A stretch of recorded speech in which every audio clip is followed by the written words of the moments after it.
All right, boys, welcome to another episode of Fight Stories. John Moses, Tyler Morrison.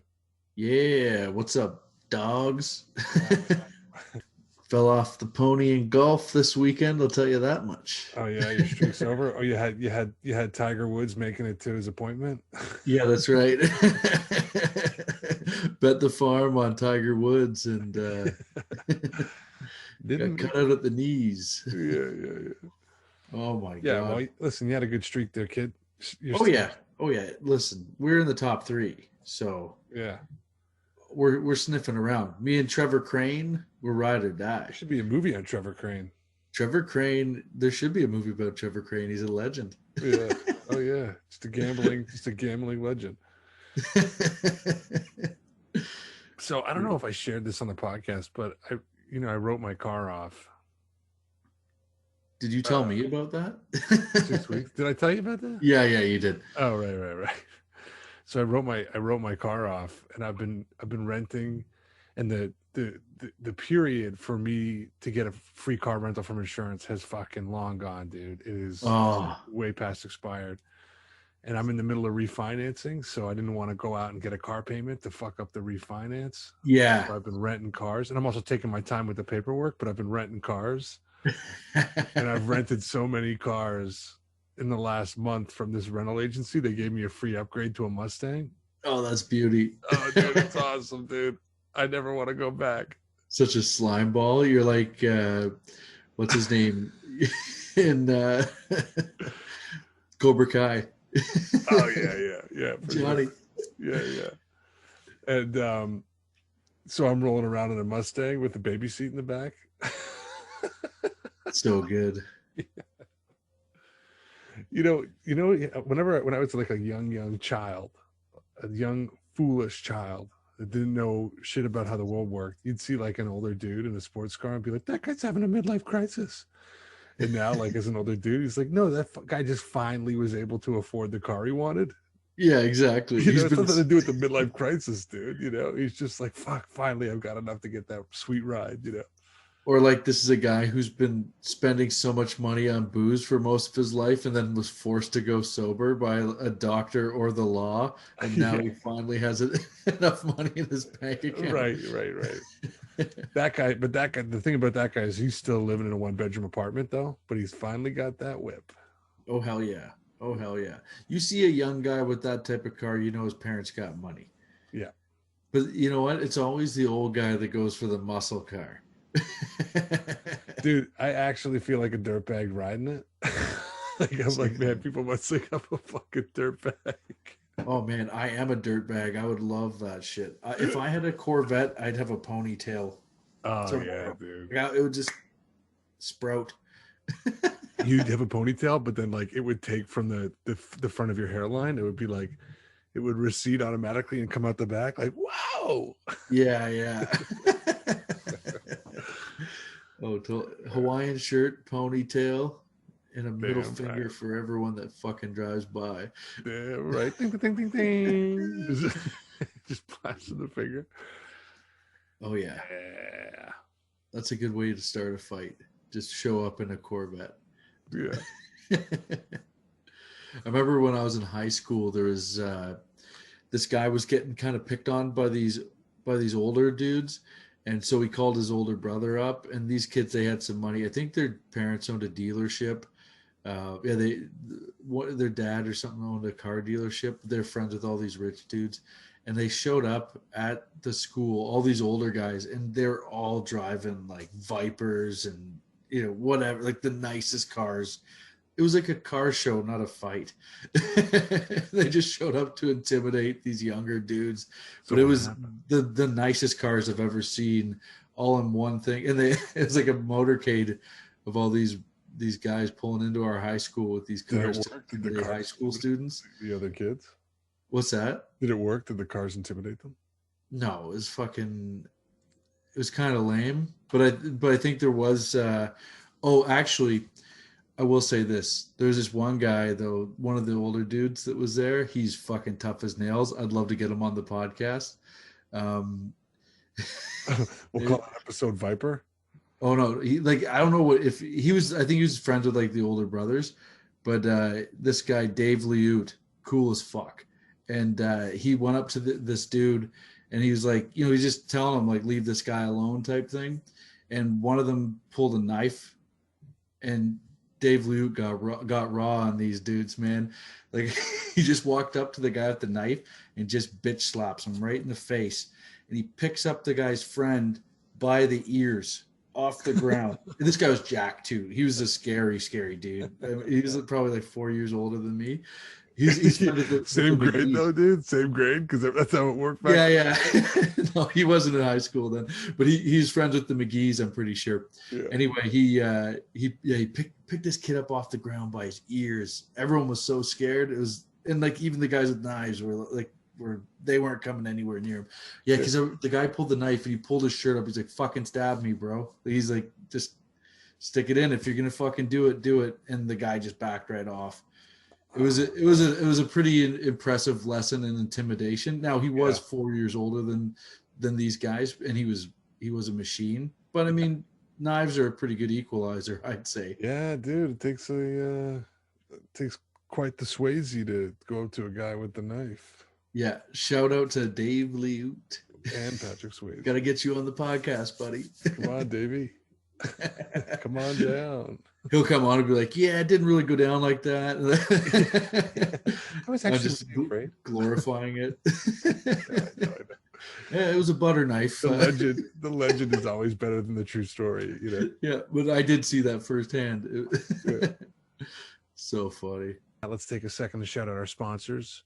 Number one, big thanks to Absolute Nature CBD, the finest in all natural organic CBD oils.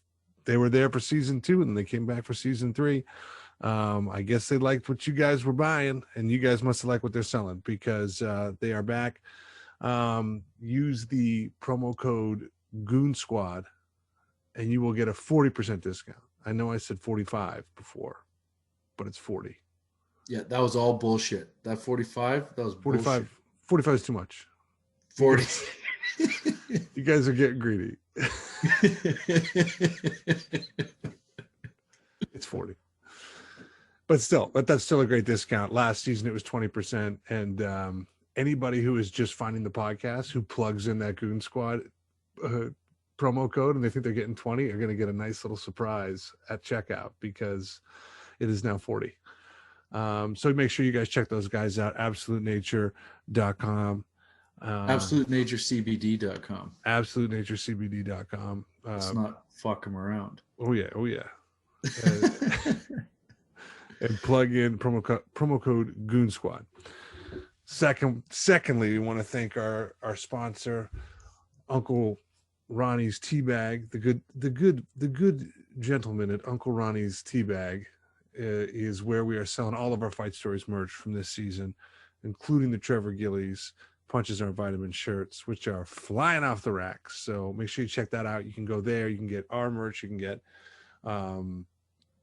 the Trevor Gillies shirt. And then they've got a bunch of other stuff that you guys can surf around and buy. So let's get into, what do you think? Should we get into today's fight vid? Yeah, let's check it out. Okay, so for this one, I'm sure you've seen this one. This isn't like a pure reaction, but I think this is one where we can go back and do a little revisit of a classic, because who doesn't love a good goalie fight? Right. This is the most iconic goalie fight of all time. You think so? You'd say that? Okay. I would say so. And there's a lot of reasons why, but the number one reason being that Ron Hextall was such a menace for so long, and everyone really did hold him up on that pedestal as the toughest goalie in the league. Yeah, he was feared and revered. That's right.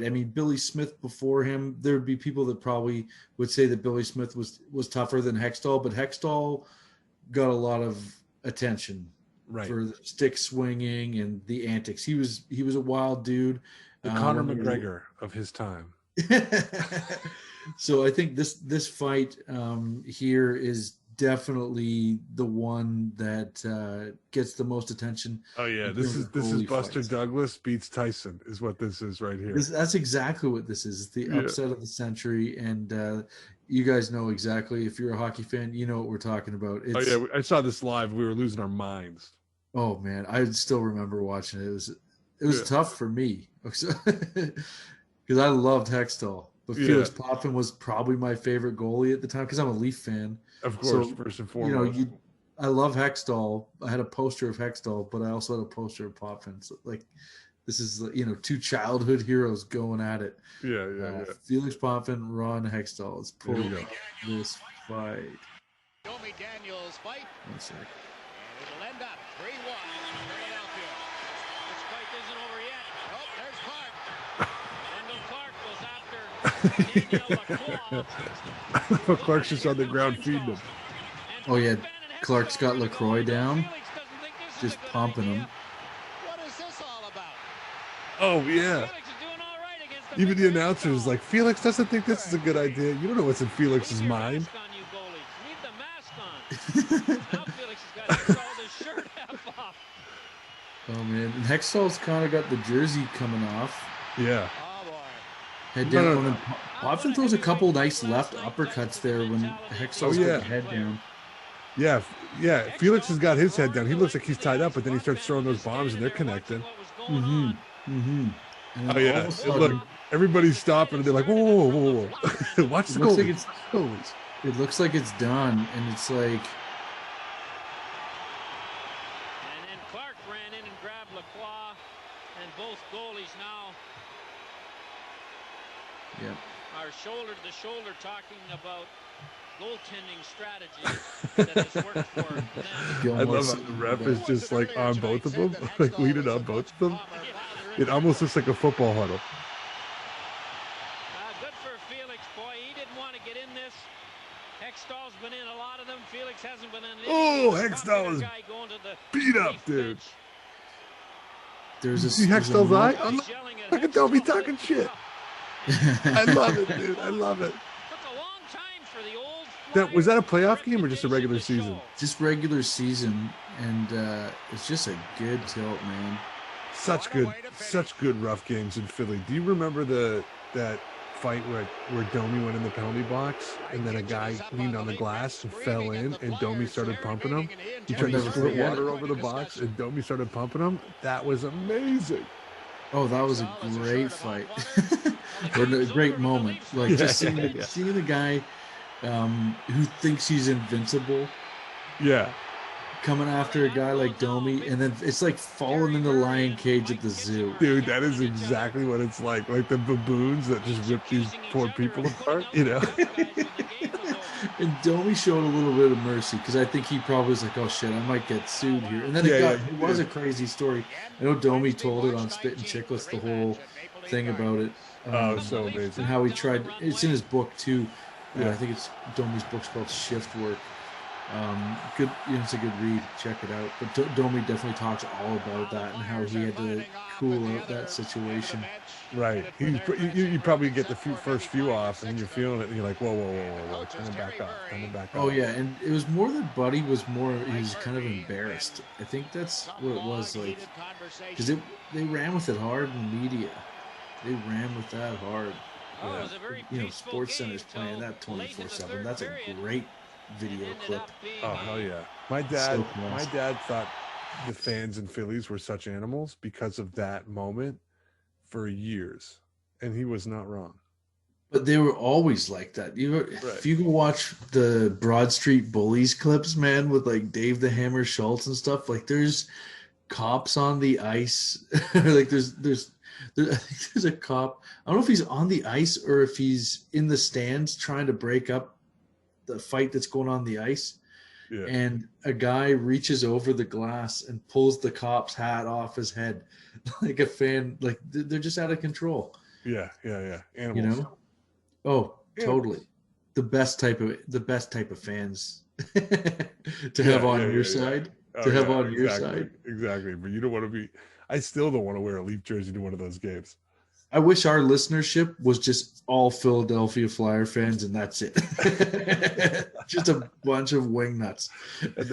And then we would tour from city to city with them at our back, just like roaming packs of hooligans, dude. You know. Yeah, we're gonna start getting more ex-Flyers on here, dude. Yeah, I know. Stop showing videos of Hextall getting beat up. Yeah, show all the other ones.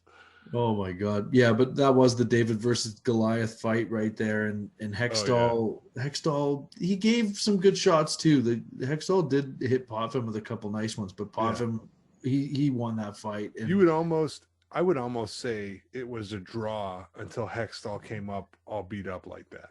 Mm-hmm. But there is a punch, and I'd like to watch it where it's like closer up. I don't know if there is a closer up angle of the replay or something, but there's a punch that Hextall threw that I thought slowed Potvin down, but maybe I'm wrong.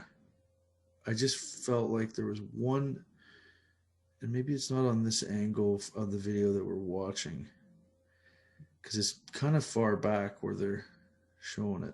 I'm going to watch it again here. You know what's so beauty about that is like Potvin is so fucking unassuming.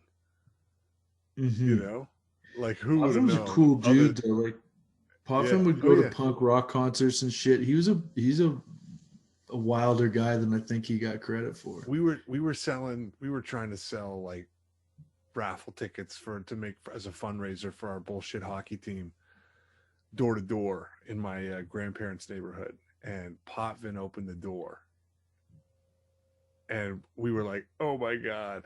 And he bought a bunch of fucking tickets. And then, you know, I asked him for an autograph.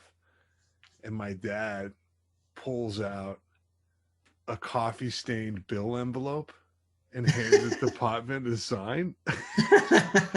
Felix Potvin just looked at it. It was like, give me 1 second. And then he went in and he got some like proper like signature Maple Leaf like paraphernalia inside. Yeah, dude. Yeah. Jesus, Dad.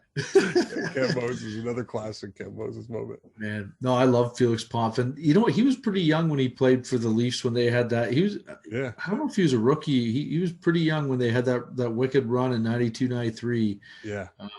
I remember that was the only Leaf game, the only NHL game I ever got to go to was during that season. Oh, wow. Potvin wasn't playing, though. It was Damian Rhodes was in net. It was untelevised at Maple Leaf Gardens against the Edmonton Oilers. Bill Ranford in net. Leafs win 5-2.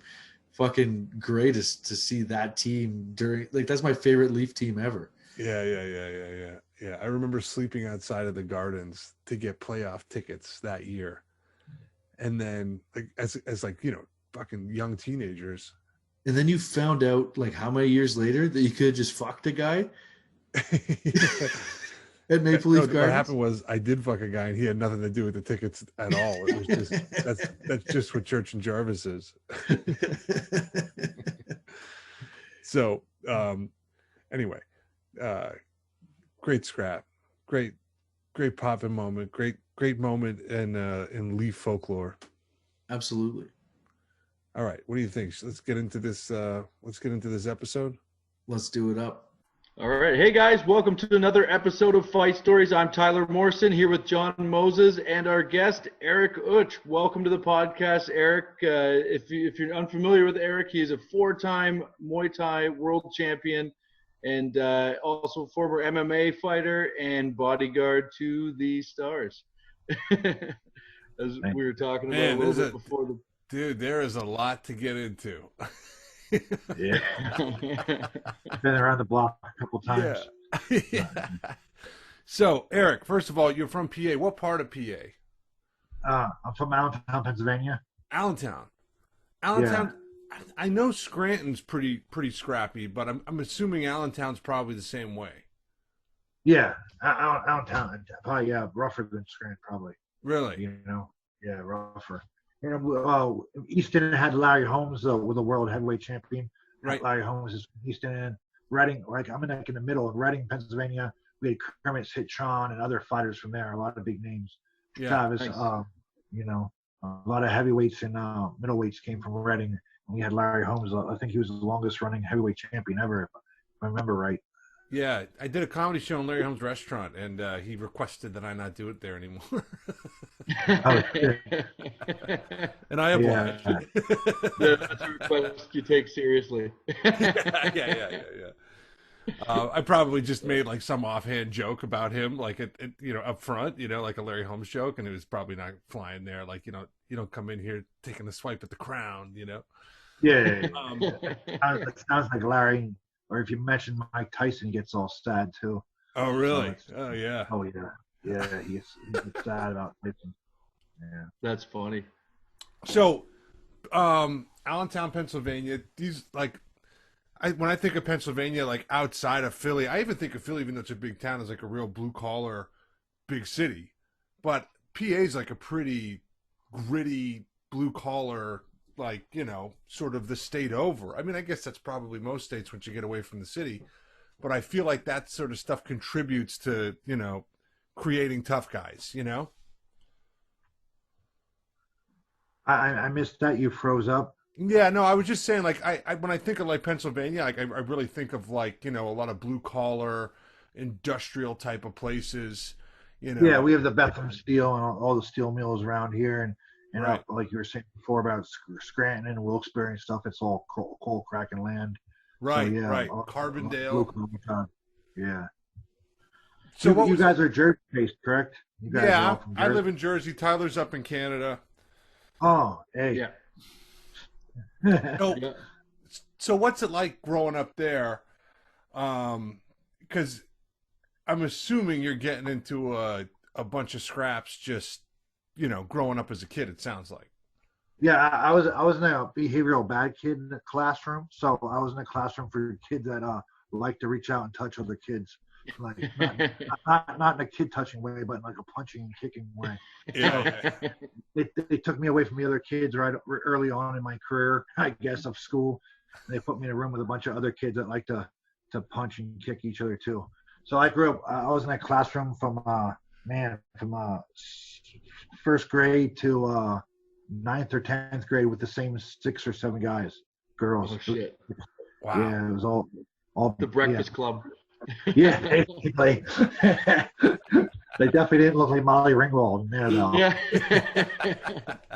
Molly Ringworm, maybe. But yeah, it was definitely I mean, I still talk to a couple of those kids from that class. I just seen some of them earlier for dinner. Yeah. You get in a real night when you're in a class like that, you get real close and I bet. knit.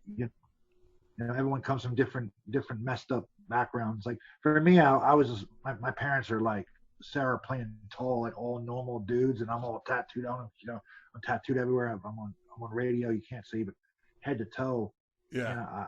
I like 90% tattooed. I mean, if you see my parents, they looked like, like Mr. Rogers and his wife. So I don't know what the hell.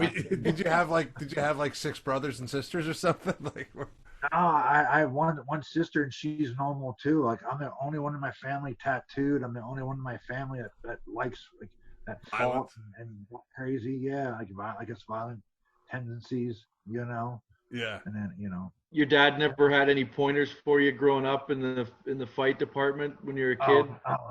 No. My dad definitely wasn't a fighter. I never seen my dad smoke, drink, or curse. And I just turned 41 years old, and I never heard him do any of those things. Wow. Yeah, it was really weird. I ended up like this.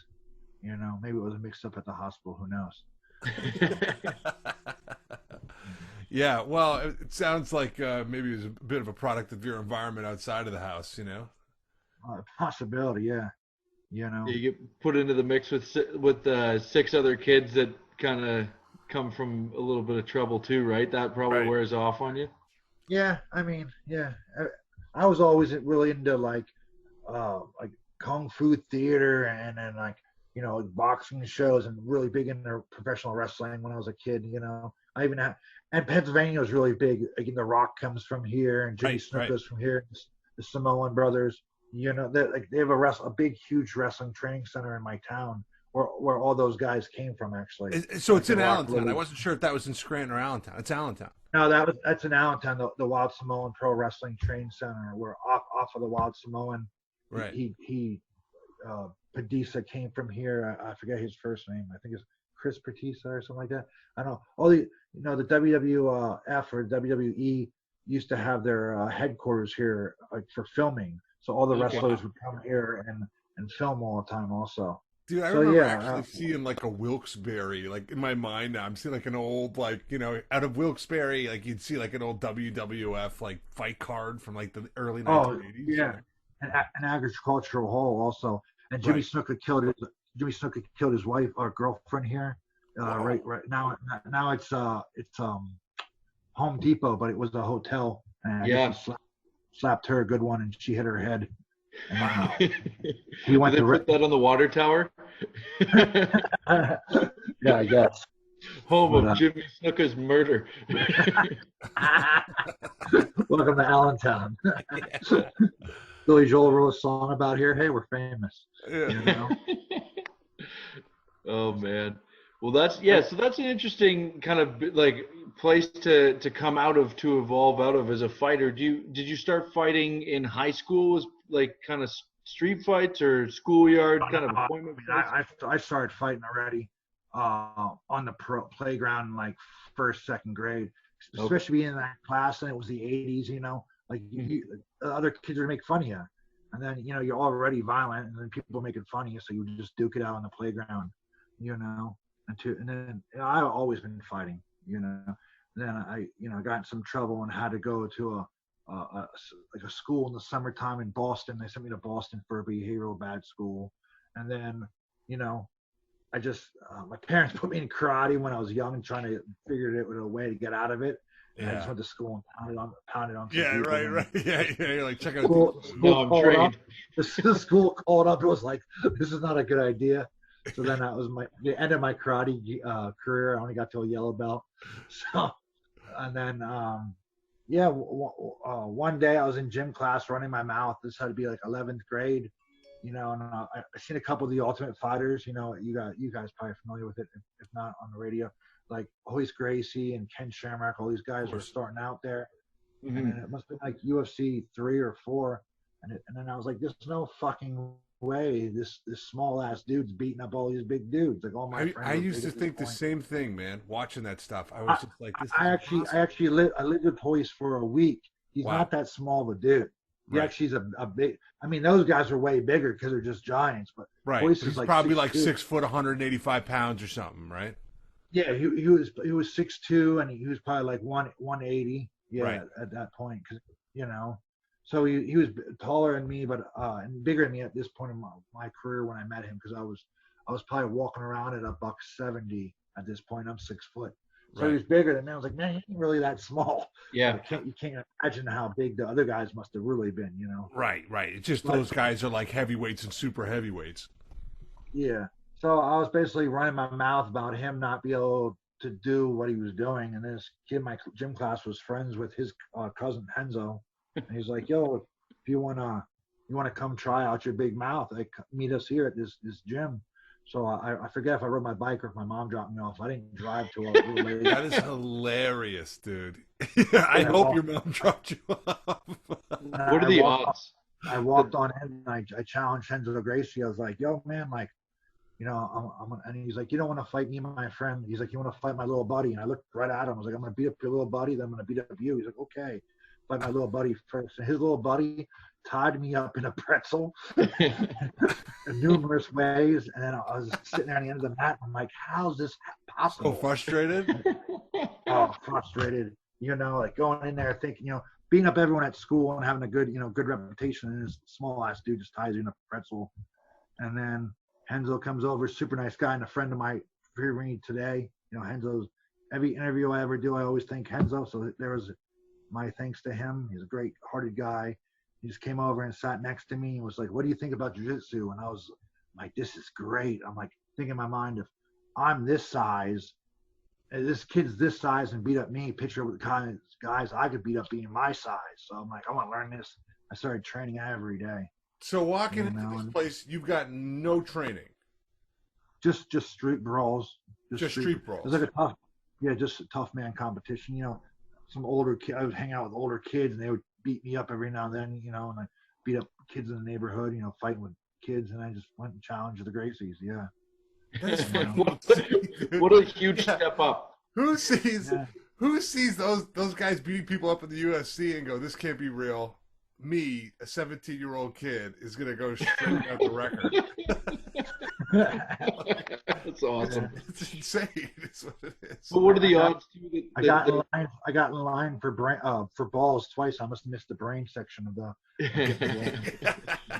And what are the odds that one of the Gracie's friends is in school with you Yeah. and just like calls you out? Like, how many times are kids, people just talking shit like, I could beat up whoever, in the UFC, and then actually that's my my uncle or my friend, and then Yeah, it's actually weird, funny actually. Hoyce married this girl Marianne, and she lives in was from my town. She was from Easton actually. okay. So Hoyce, a whole bunch of Hoyce's family members are from my town. But the kid I met was actually knew Henzo Gracie, so he knew Hoyce's cousin. Yeah, Because yeah. the Gracies were in Jersey at first. They were I forget the name of the town, but they were teaching out of a Gold's Gym, and then they went to Manhattan, and they were teaching out of Chow's in I think it was like 54th Street in Manhattan. And then it just moved around. Now he has a huge facility. Oh yeah. Like, I would imagine. There's a Henzo Gracie gym right around the corner from me. yeah, now he has a chain. Yeah, this is Yeah, back in the yeah, day yeah, when yeah. he actually taught all the class. Now you go to a Henzo gym, you never see him. When Right. when I went, he was teaching every class. Right, So right. this is like 98, probably not 98, 99. And that is, I mean, I don't know if I heard it on the podcast, but we had another guy on here, a comic who did some Brazilian Jiu-Jitsu again early, like late 90s, 2000s, and it was like people were constantly challenging, like Yeah, those I fought a guys. bunch of challenge. Yeah, I fought a bunch of challenge fights as I got better for those guys. In my town, we had a Gracie gym, and the karate guys would come in, or boxers would come in, doing the same thing I did. And I was the guy, like, oh, you want to fight my little friend? He's Fight my 17. friend.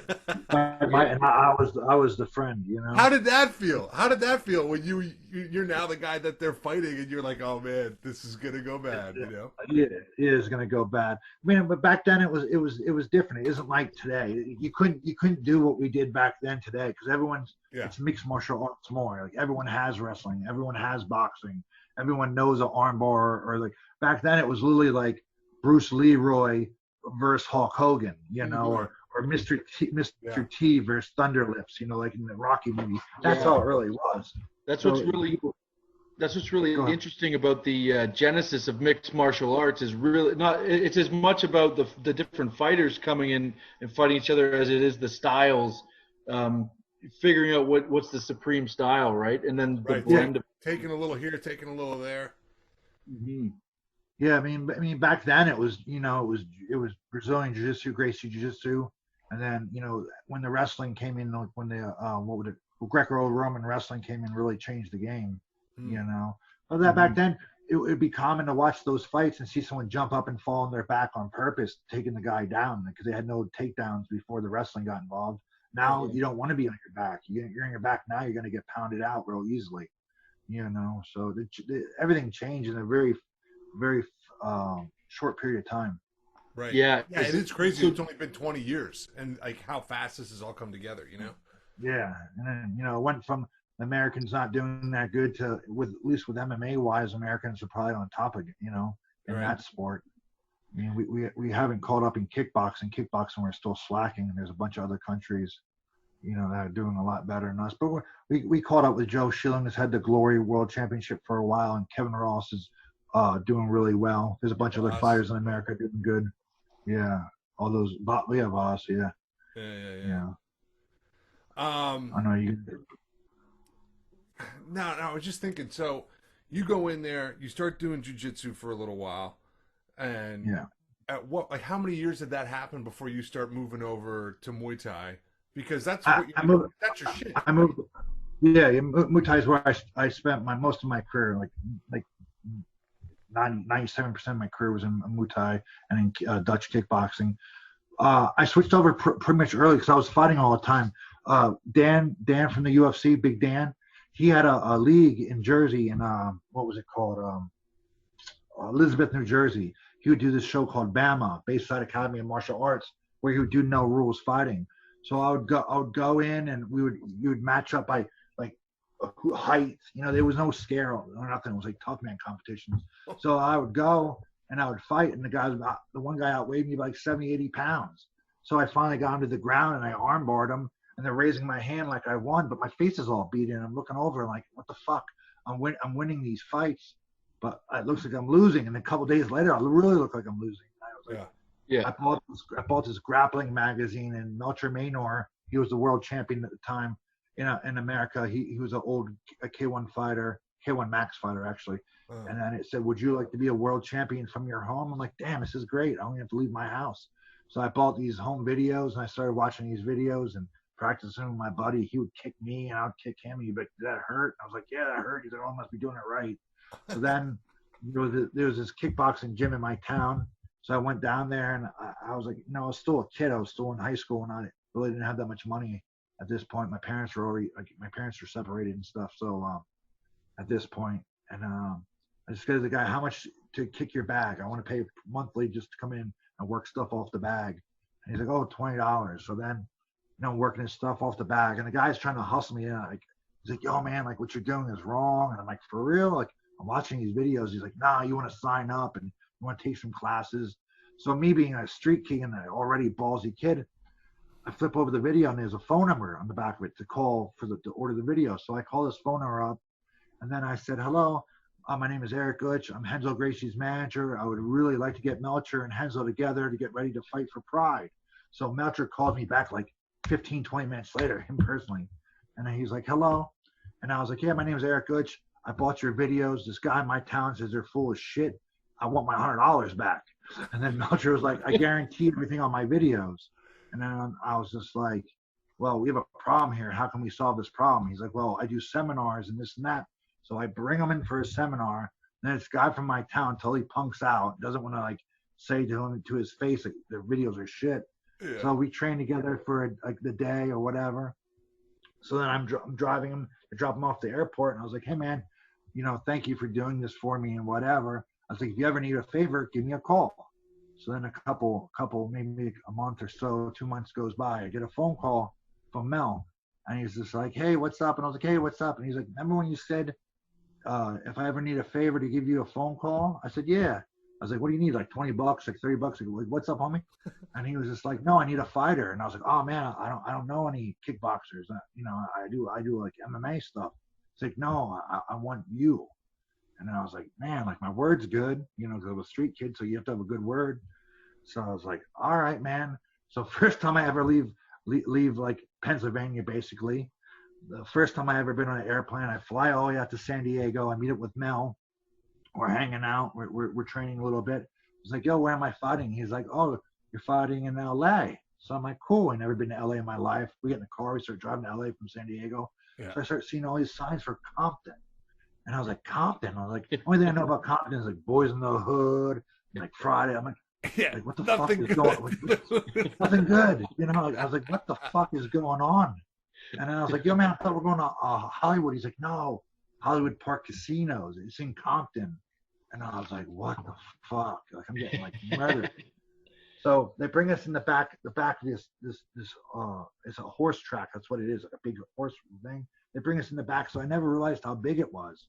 So I'm back there getting my hands wrapped, getting all ready for my first fight. And Boss Rutan's there.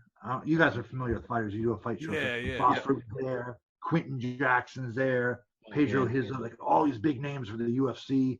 And Boss comes up, and my manager, like my Melcher's wrapping my hands, like, oh, Boss Rutan's right behind you. You can't even watch you fight. I'm like, yeah, like Boss Rutan's gonna come see me. And I stood up and I turned, me and Boss are face to face. And I really looked at the ground. Like, this dude punked me out like so bad. Like, all right, I try to look him in the face again, and I get punked out already. I'm getting mad at myself. I'm like, why is this guy a horror? Boss is a great dude. We became friends afterwards, like years later. And I'm really good friends with one of his best fighters, if not his best fighter, Dwayne Lowwick's a really good friend of mine. But yeah, he kept punking me out, and I was so nervous for his fight. So I'm used to like doing these MMA shows in my town in Jersey, maybe like 100 people. maybe. You know, I stopped playing for high school. So they open up these curtains. There's like 5,000 people there to watch me get my ass. So I get all nervous. I start running like the Ultimate Warrior to the ring. I slid in under the ring. Everyone's booing me. It's totally disrespectful in Thai boxing to go under the ropes or in between the ropes. All the people who watch Thai boxing, you always go over the ropes because you're supposed to be godly. So anything godly doesn't go under; it always goes over. So like 5,000 people are booing me now. I'm like, oh, what the fuck is going on here? So then I go out and I start swinging on this guy.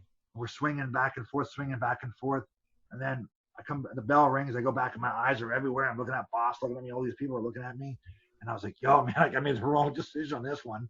And Mel talks to me, calms me down, says, "Relax." And I just focused on his voice. I go at the next round. Boom! I hit this dude, and I knocked him out. Stiff, like arms in the air, feet in the air, like stiff, like a dog. You know, when they get hit with a car. And I looked over at Mel and I was like, yo, I'm not going back. And he's like, what do you mean you're not going back? I was like, I love this. Rush here is way better than MMA. I must say. Right. So then MMA blows up and those guys are making millions of dollars and I'm still working at Wawa. So, you know, wherever I am, there'll be no money, just so you guys know. Yeah. Oh man. Well, that's going to be pretty crazy having all those like legends in the front row and coming into that adrenaline rush. 5,000 people. That fight, you're not really fighting. You're fighting a Muay Thai fight with Muay Thai rules, but you haven't really trained for it, right? Up until that point. Yeah. I mean, I trained off of home videos, Melcher's home videos. He had 3 videos at the time. I met him one time in person to go over what went on the video, and I seen him for 4 or 5 days before the fight. So all I was doing at home was hitting bags. Dude, you are the best living testament for that video. you go from the couch to watching this guy's videos to 5 days of training to winning a fucking fight in front of 5,000 people, dude. Yeah. I mean, my whole career was crazy like that. Because I live, you know, you're from the East Coast, so you understand these areas. Like, I live in a rural area. It wasn't like there was, like, famous fighters or Muay Thai gyms everywhere, like, especially in this time period. It's like, this is... Right. 20 years ago, it was, you know... Yeah, this is like... By the time I started Thai boxing, it's like 2000.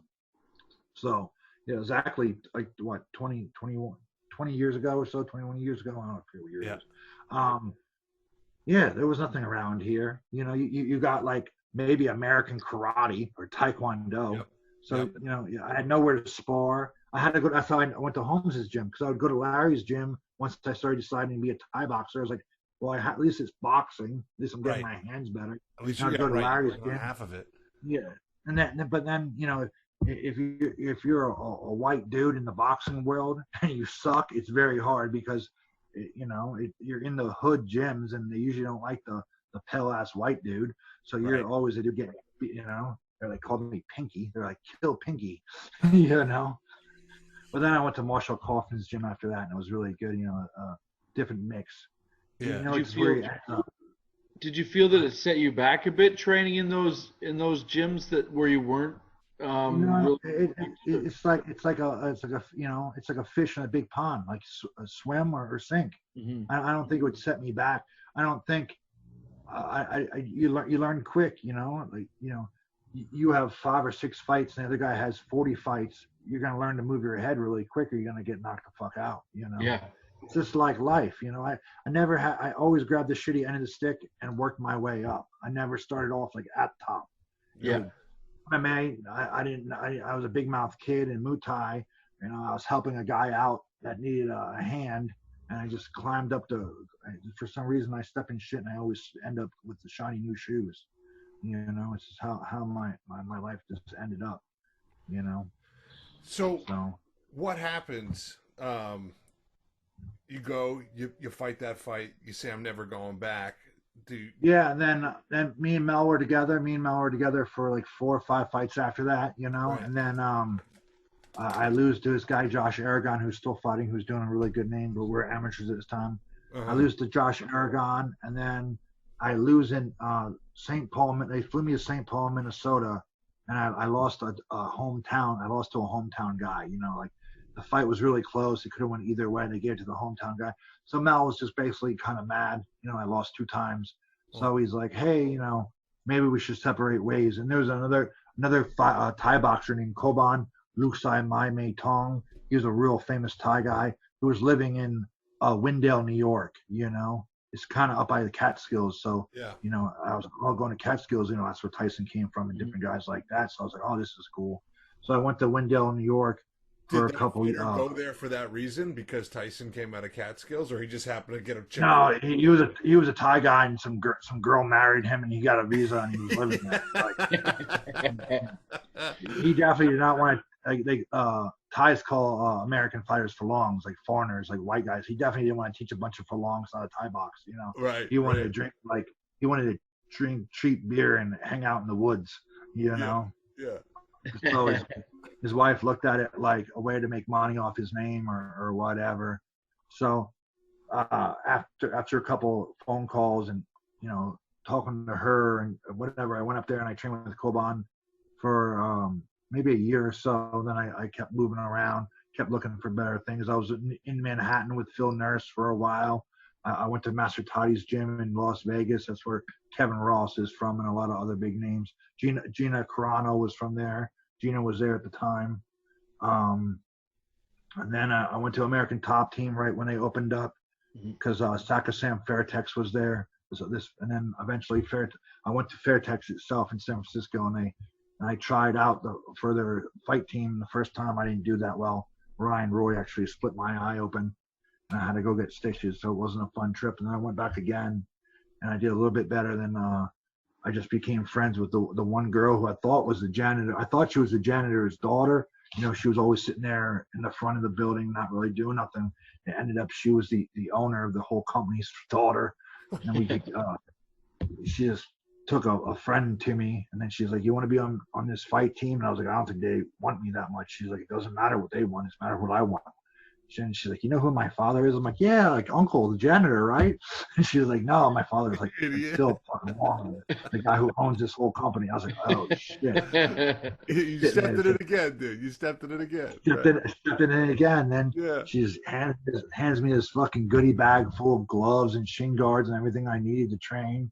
And she's like, I want you to keep coming back. And at the time, I was working at a Wawa. You guys know because it's on the East Coast. It's like a 7-Eleven. Wawa. It's a 7-Eleven for like other listeners in other areas that don't know what it is. Right, and there you go. My boss was like, you get fresh sandwiches. There we go. 7-Eleven with fresh sandwiches. don't shortchange Wawa. Sheets is better. I like Sheets better, even though I was at Wawa for years. That's like a true PA guy. But yeah, like my boss was super cool at this Wawa, and then back then you could leave, for stress, for family. So she'd just write up all these different things on the computer. So every month, every other month, I would leave like, oh, he seems very stressed out. He needs to like take a break. And I'd just go to Fairtex all the time and train and get better and better and better and better and better. That's awesome. And I started fighting everywhere all over the world. They just, Fairtex was a great company with me, and Johnson on the Wooden Man Fairtex was my trainer at the time. He took really good care of me and picked the right opponents and everything, So you start climbing the ranks. Then when's the first time you like get a championship fight? Then how soon into it is it? Well, it was my first championship fight was still with my original trainer, Melcher Maynor. It was probably like a year into it, maybe a year or so. It was early on because they knew I wouldn't say no to anybody. They're like, hey, you want to fight this guy? He has 100 fights. I'm like, yeah, what the hell, Yep. Even like I was saying, like one of the times with Mel in the car, I was fighting this guy with a lot of fights, and then he's like, hey, are you nervous? And I said, no. He's like, how can you not be nervous? And I kind of like your friend was saying about coming from the street. I was like, I ain't gonna get stabbed. I ain't gonna get shot. If I'm getting my ass kicked that bad, the referee's gonna stop it. I was like, his corner man ain't gonna jump in the ring and hit me with the stool. I was like, what do I really have to be scared of? And Mel just looked at me. He's like, looked at his wife. He's like, what the fuck did this guy go through in his life? You know, like, I was like, I really ain't scared of no man with 2 hands and 2 feet. I have 2 hands and 2 feet. And it's, Yeah. you know, Especially if there's a referee whoever, in front of you, like you said. the referee is stopped. Come on. Right. They say like, oh, it's as real as it gets. As real as it gets, he can bring 20 with his friends. You know, because that's reality. That's reality for me. You know, reality is getting stabbed, or reality is watching your friend get stabbed. That's reality. Mm-hmm. So how I grew up anyway. You know, I grew up in the punk rock and hardcore scene. You know, Yeah. You know, you go see a Murphy's Law show, you have a good time. You go see AF or Madball, you might have a bad night. You know what I'm saying? You know, you get Blood for Blood and all these different bands get you all riled up. Oh yeah, those Agnostic Front and all those concerts seem like they're very violent. Just for, and that's having fun. Yeah, that's how I grew up. I grew up in the mosh pit. I grew up going to these shows, and sometimes, like, you know, you bump in, you bump into skinheads and they beat you up. You bump into people. You try leaving the show, and then you bump into hood people that think you're skinheads and they beat you up. You know, it's just urban life. You know, you got, you know, like Biohazard said, it's 5 blocks to the subway, but it might be a long 5 blocks. Yeah. You know. In your experience coming from this sort of culture and scene, what is there any particular incidents that stand out? Any stories from like fight stories from back then? Punk rock shows. Show stories. Yeah. Yeah, just just fights that you were in that were, you know, outside of the ring that were kind of. I went to see Blood for Blood play. I think it was in Quakertown or maybe North Jersey, and that whole shit broke out in a full blown riot. It was like 80 people back and forth on each other. You know, there's many nights when you go to those shows and it broke out in riots. You know, it depends on what, you know. Like there's a T-shirt that says I went to a riot and a Blood for Blood concert broke out. You know. I wonder if you can Google any Blood for Blood shows and it shows like riots from those shows. They have a whole, I forget the documentary they have. They have a whole documentary of people getting knocked out at their shows.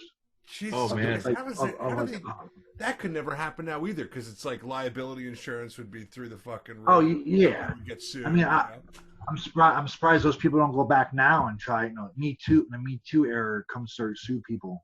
Right. Yeah. You know? Yeah, I got knocked out too. I got knocked out 20 years ago. I'm gonna hunt these people down and then sue them now. It's so horrible. It's so horrible. Like, they take the fun out of things. Like my buddy was just telling me about his kid being in school, and we're in a nice area right here. You know, we're not in a bad area. He's like, there's a cop on every hallway. And I was like, man, if we got away with the things that we did when we were in school, he's like, we wouldn't let you be allowed in. We'd be expelled by the first day. You know, they probably don't even have a program like they had for me anymore. Yeah. They'd walk you right out the door in kitty cuffs. Yeah, I probably would have to learn from school like this, cyber things. So I couldn't hit nobody or nothing like that. It took all the fun out of school, you know? Very true. So when you finally do end up in winning your first championship, can you tell us about that fight? What was that? Yeah. Like? I fought this guy, Eric Guerrero, and like he had like 16, 17 more fights than me. And then, you know, he didn't train though. I found out prior. I mean, like years later, he thought, oh, this guy only has a handful of fights. Like, I really don't need to train. He was lazy, and I was training really hard. I was, you know, running all the time, hitting the bag, doing everything properly. And I just basically, I punched him in the. Cecil People was my referee too. He was a famous referee. I don't know if you guys know Cecil, but I punch him in the stomach in the first round, and he grabs his cup. He's like, he keeps hitting me in the cup. And Cecil People's like, no, he's not. I just keep going. And I hit him a couple times. And then in the second round, I punch him in the stomach, and he sat down on the ground like a little kid. Just sat in the middle of the ring. And Cecil started counting. He's like, get up, because he talks all Southern. He's like, get up, you pussy. I still remember him yelling. I'm like, I don't think a referee's supposed to talk like that. But he was like, nah, if you give me my cup, you don't see it. He's like, I seen it. Get up, you pussy. And then, that was my first. He was voted the worst referee in history. Actually, I think that happened to me. Sounds like the greatest referee I've ever best, dude. Yeah. Sounds like he should be on our podcast too. Yeah. I don't know. I don't know. I mean, I haven't heard nothing about him for years. He was really old back then, so I don't know if he's even still alive. But Oh no! R.I.P. Yeah. Respect Cecil. So yeah, I was my first world title, and then all the world title fights weren't that bad. They were really professional. Yep. Yeah. Uh, So Andras Gall was probably my hardest fight. I fought him in Friday night fights in New York City. He was this Russian cat. All the Russian guys I fought are always like Ivan Drago, really fucking nails, tough dude. Right. Yeah. Even when I went all the way to Thailand to fight in the IFMAs, the world championships, and I ended up fighting Russians and ended up losing. Oh shit! I can never get away from them. What was What's that like? Fighting What's that like going over fighting? there? Going over there and fighting? Oh, Thailand was crazy, man. I get off the airplane. It's different. You know how we have cities here and they have a hustle. It's more like guns and stuff like that. Yeah. Over in Asia and other countries like that, they have a hustle, but it's being nice. Like, oh, I carried your bag for you, and they hold your hand out. Like, oh, please, I'm so hungry. And they're always getting you. They're always getting you, but it isn't like a violent way or a threatening way. Right. So I walked your bag. Oh, let me carry your bag. And they always want tips and this and that. But man, as soon as you get off the airplane, you see fish fights. You see dog fights. In Thailand, they fight everything. Wow. The first time I ever seen fish. You go to the store. Fish fight. What do you mean? They take red devils. There's fish called red devils. They have horns. Yeah. So they put them in the same fish tank, and if they see each other, they'll go at each other. So they put a piece of cardboard in the tank, so they don't see each other. So there'll be a blue one and a red one. So everyone's betting. They'll be like, "Oh, red fish gonna win." Right. 10 baht, and everyone's blue fish. And they get the bets up, maybe like $100, $200, and then they pull the thing out. The two fish see each other, and they just slam into each other until one fish passes away, and then it'll float to the top, and then you get put the cardboard in and put back. Same with chickens. They would, when I fought in Thailand, they would fight people, then chickens, then people, then dogs. I mean, it was crazy. Not in the city. That's the card? That's fucking incredible, dude. Yeah, but this is the countryside. There's like the Buri Ram and places like this. It's not Bangkok. Bangkok's they fight people, and you fight in Lupani or Rajadam. Right. I fought in this place called Fashion Island. So it was like if you went to like the Mall of America, they would have a ring there, and they would have foreigners fighting the ring all the time. Oh wow. Yeah. So it wasn't really like top Thais. It was like top foreigners that thought they were good. So you'd go fight in Fashion Island for this IFMA. Yeah. Oh, So yeah, Thailand. Yeah. So when you first time I seen chicken fights too. I seen chicken fights in Thailand. dude, that must have been such a head trip. You get off and they're fighting fish. You're like, what the? What Yeah, they're fighting fish outside the airport. Outside the airport, they were fighting fish at this time. But I don't know how it is anymore. But this is going back. I fought early. 03, I must have been there. 03 fighting. Yeah, I went. I stayed for 6 months at a time. I think I went 2 or 3 times. I lived in Holland too, Iceland. I lived in Iceland and England, Japan. Japan was nice. Yeah. In Thailand, what? Because it seems very lawless over there. I mean, there is laws, but it just seems like a wild culture. Despite being as tough as you were and being able to handle yourself, did you ever find yourself in situations where you felt like you were in legit danger because of the people that were around? Oh, did it freeze? Yeah.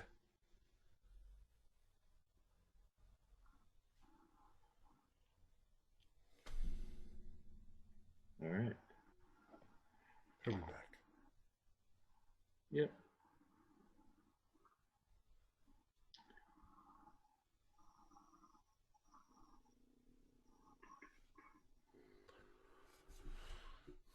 We lost him. Might have to send him another invite. He's probably fighting his manager right now.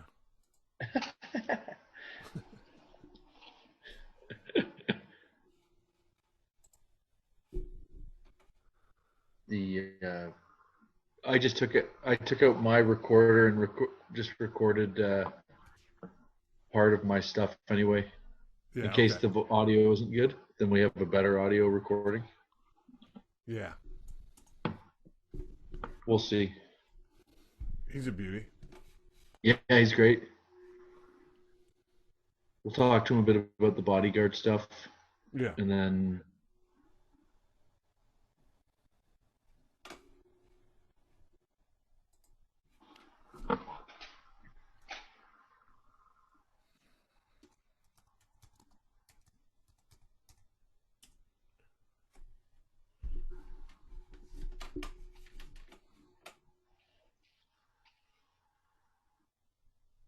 there we go. Yeah.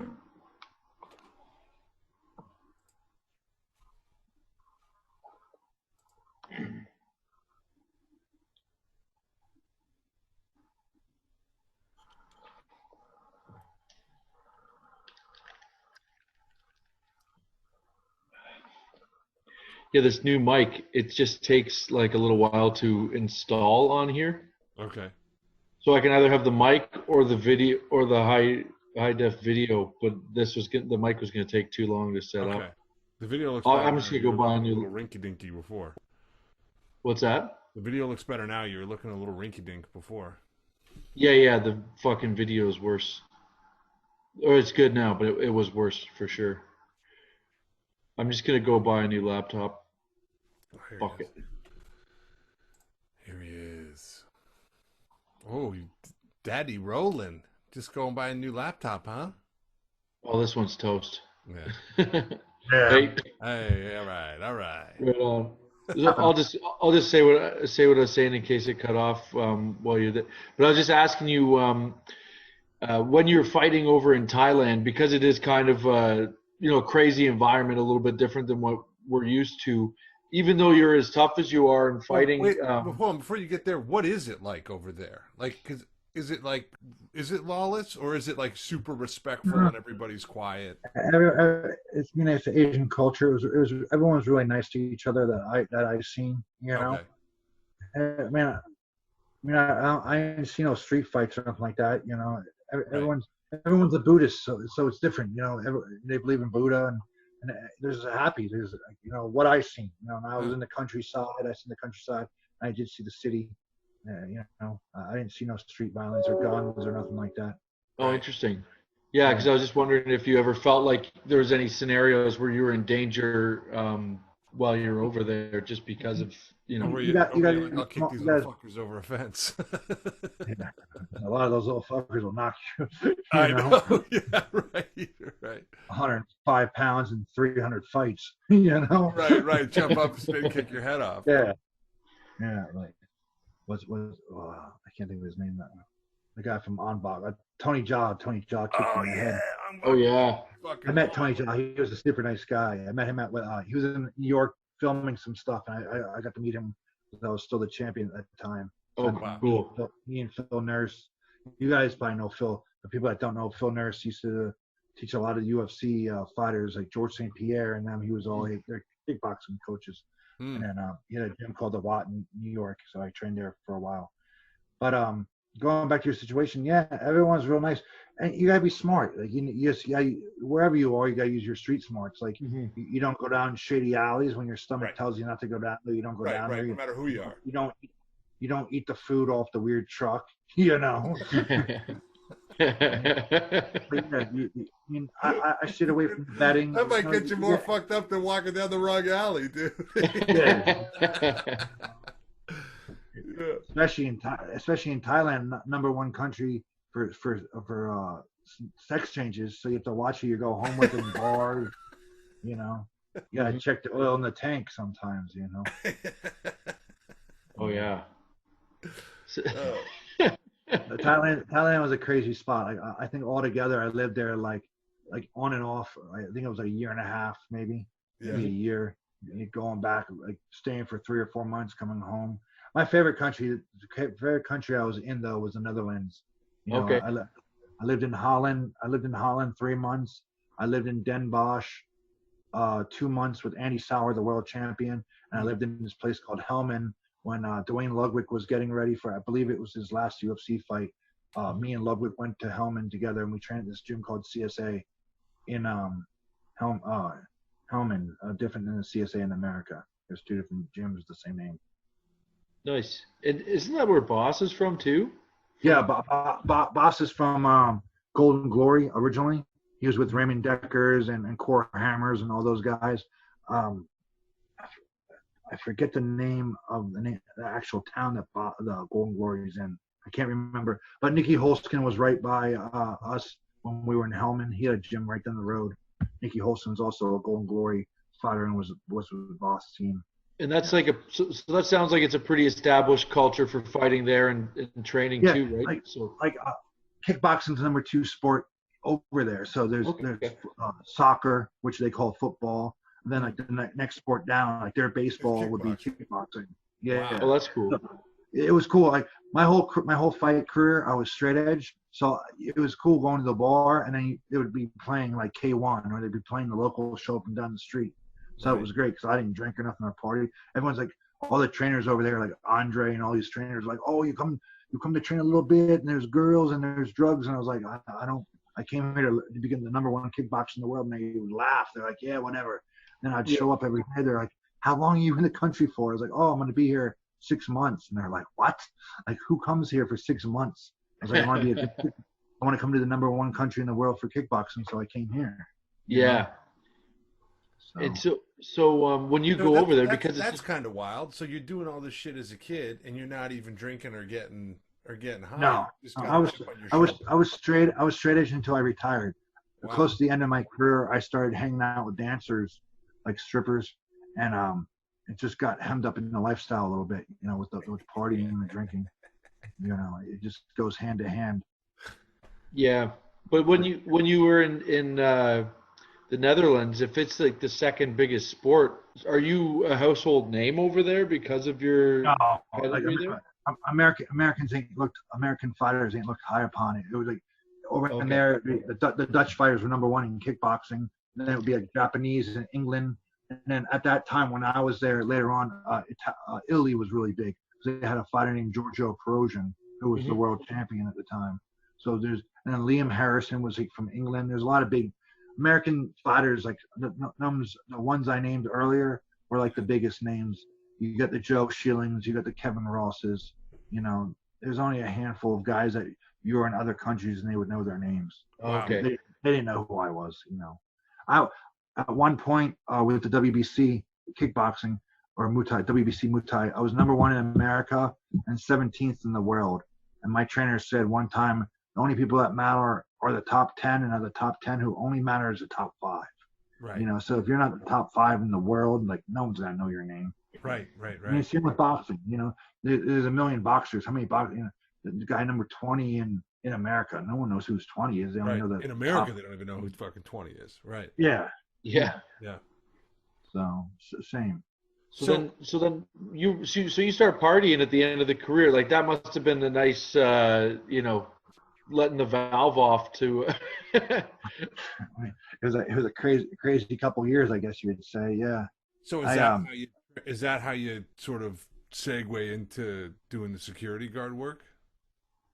Well, yeah. I mean, I was always in the music scene, like I was saying earlier, with the hardcore bands and stuff like that. So then, like, as you retired, you have all this time in your hands. So then people would be like, put on the internet. At this time, the internet's here and Facebook's here and all these different things. And then people are like, put on Facebook, hey, looking for a driver. And I was like, hey, how long? Like 5 weeks. I'll go with you, see the world for 5 weeks, and just drive some bands. I saw how I met the Old Firm Casuals, like Lars from Ranches, and this other band called Old Firm Casuals. So I drive them all the time. They're a normal band.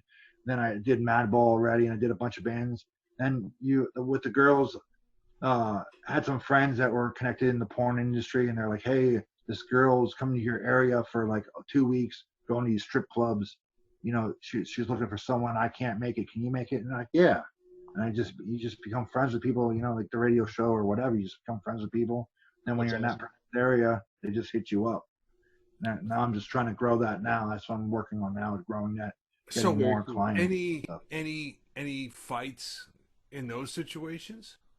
No, it's really weird. There's never no fight, and you have to be professional too. You like I had friends that they were working for rappers, and the rappers were like, "Oh, go hit this guy, go hit this guy." Then he thought the rapper's money had his back, and he hit this guy, and the rapper let him go, and he got sued for like lots of money. and Oh, he didn't have shit. it. So, yeah, you got to be professional at all times. Mm-hmm. So, a couple of times I worked for people and fights broke out in the clubs, not even around them. I got them out immediately. Just get them out of Just there. go. Right. Yeah, and doing stuff with the girls, those guys are, they're just, I don't want to talk shit about their fans or whatever, but they're just like not aggressive. They're not aggressive guys. They're the guy, with like the Hulk Hogan shirt on, it's the 80s. They still, it's the 2000. They still have the Poison shirt on. They're like a creeper dude like that, Yeah. So they're not looking for a fight. Like they're looking for autographs. They're looking like, oh wow, she touched my hand. They're looking for a smell they can remember. yeah. You got it. Yeah. Yeah. So we did the roast of Ron Jeremy, and Ron Jeremy's a friend of mine. Ron Jeremy. We used to hang out. We used to hang out at the Rainbow all the time. Shout out to the Rainbow Bar and Grill in Hollywood. I just got back from Hollywood, so Ron was there every night. Ron would come and sign autographs and stuff. Yeah. Ron's still coming out right now? Like not right now. Not right now. Yeah. He's kind of a little hiatus. He's kind of a little bit of trouble. I don't. They wouldn't let him bail out, so he's still locked up. Interesting. Yeah. But where I was getting to is Lisa Ann was there on the show too, and like the guys coming around, sniffing around Lisa Ann, they get a little bit. Yeah.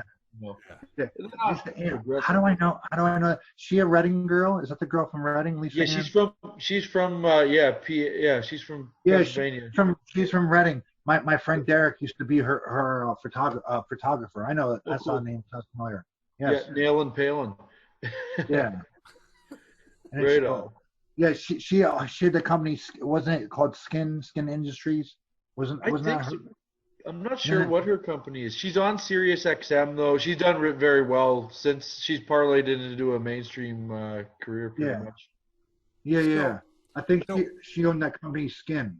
But go ahead. That sounds familiar. I know she was doing a bunch of the UFC ended up buying it or something like that. It ended up being a fight brand. Oh, really? They bought it off. Yeah, it was Gina Lynn and Travis, and then her husband. They sold it to like the UFC or some fight thing like that. I remember that. Oh, cool. Cool. Good for them. So you're mucking around. I'm guessing in PA. You're bodyguarding for these bands and shit. When does it go? And a couple of porn stars, strippers coming in town need a little muscle. When does it start to make the move from PA to LA? Oh, I left for LA. What was it? Last year I left for LA. I love hair metal, so I was like, fuck it. Everything I want to do is in LA. The Sunset Strip, the music I like. Yeah, I mean everything. The industry I want to get involved in, the music scenes out there. So I just packed up and I got a Airbnb right next to the Seventh Veil. So I didn't even know I just booked it on this road, North Detroit Street, and it's literally, I seen the girls sign. It was flashing in front of my window every night. That's what I went to bed till, So I was like, this can't get more. It's like the graveyard of Beetlejuice.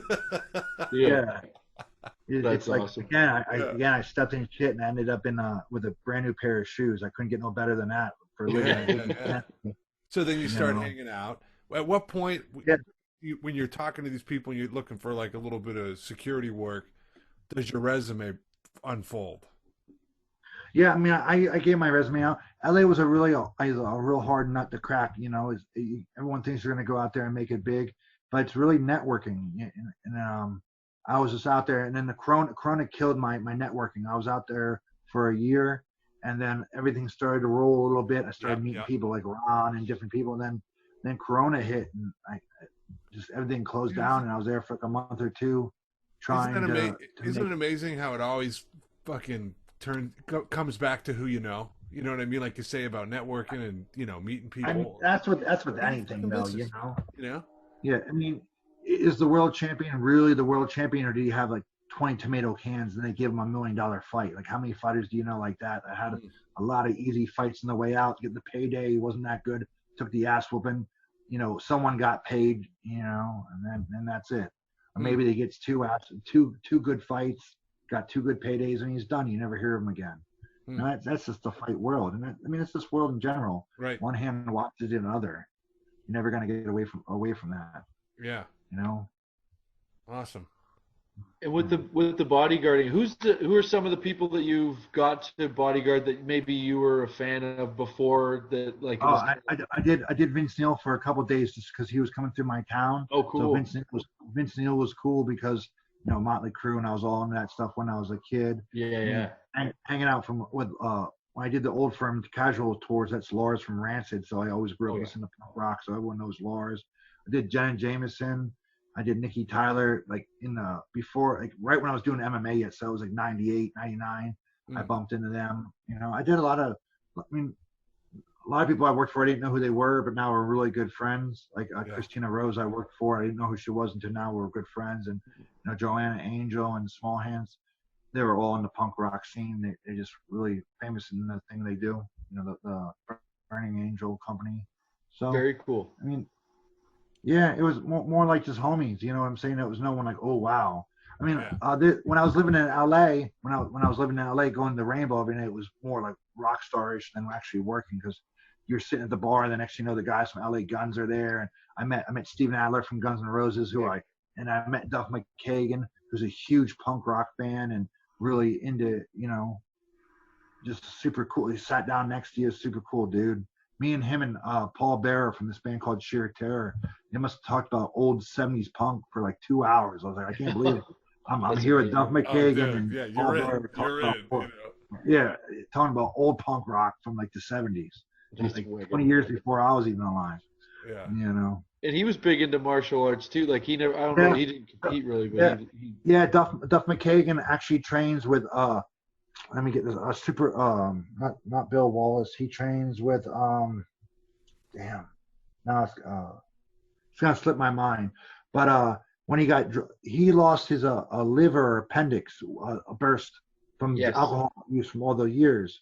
So then he got into martial arts to get sober, and that was his like drug rehab. He actually has a bunch of documentaries on YouTube that you can watch. I shared some the other day. It was really good. Nice.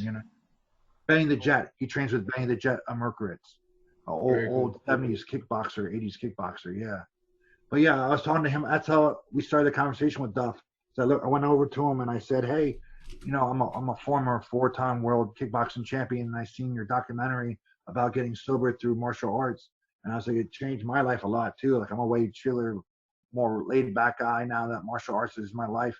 We talked for a little bit and I walked away because I didn't want to be like the annoying guy who you don't know who's bugging you at the bar.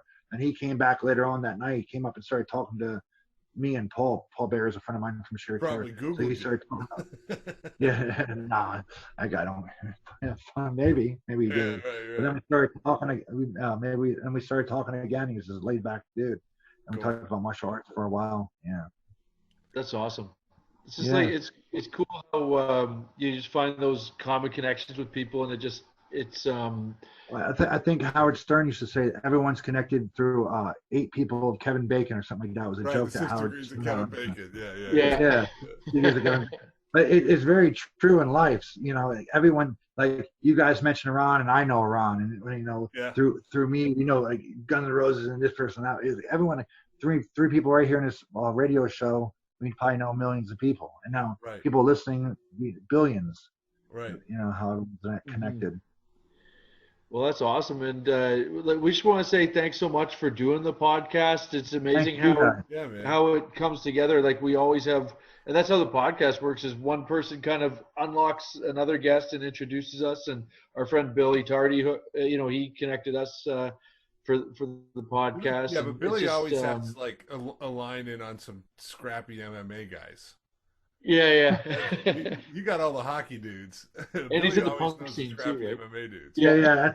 I met him at a hardcore party. It was a party at our friend's house, and we're all in the hardcore music scene. Cool. I met you. Yeah. That was a great time on your show. Thank you for letting me on here. Thanks so much, Eric, man. Talk about myself a little bit. Yeah, right cool. On. Listen, but when the world resumes, man, I'd love to catch up with you, in LA and PA or whatever it is. Yeah, for sure. I'm going down. You can follow me on my Instagram too. Yeah, you guys, What is the Instagram anyway? My Instagram is hooligan_5150. Cool. Right on. I'll tell you right now. And that goes for all you guys too, all the listeners.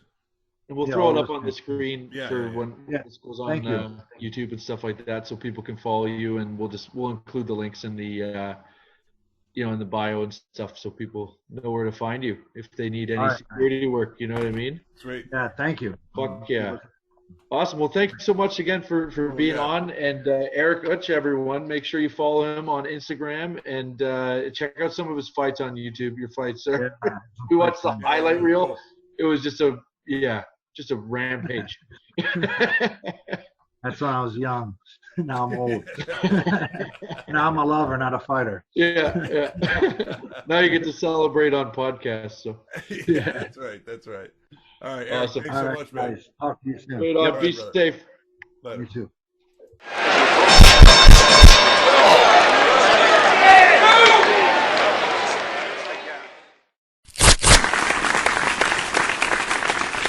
Ha